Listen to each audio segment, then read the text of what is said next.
guys with my Shiraya language. And first of all, I also want to pay that the acknowledgement to respect the local indigenous people in this area who host us today. So as an indigenous person, I like to start with a different approach that I'm going to start with the storytelling about who I am and then who I'm here.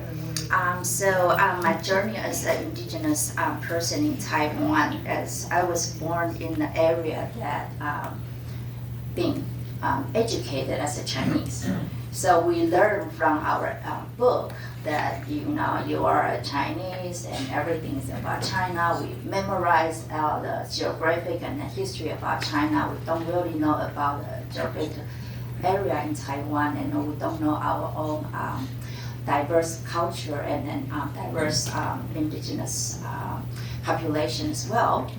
But I grew up in the southern part of Taiwan, and then our family, it's always matrilineal. So it's not quite as the same as most of the Han Chinese peoples. So I began to have a question about why my family experience is so different than other people's. So when I studied my college, it's a Taiwan theological college and by Presbyterian Church, I realized that indigenous people is a very important part of Taiwan, and actually that was also during the remove the martial law, and then Taiwanese people began to participate in the social movement. So I was a part of the first wave of the student movement in Wild Lily movement. So if you can see that right now in the Taiwan's political leadership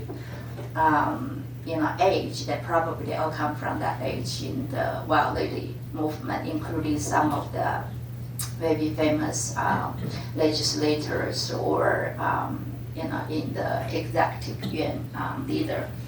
So that was kind of my thing. And then after I graduated from the theological college, I went to United States to study, and that was the first time I realized that Taiwan's indigenous peoples has a similarity with the indigenous people around the world, because we've been oppressed, and then we didn't really learn our own history, and then we didn't really know our own history that been colonized.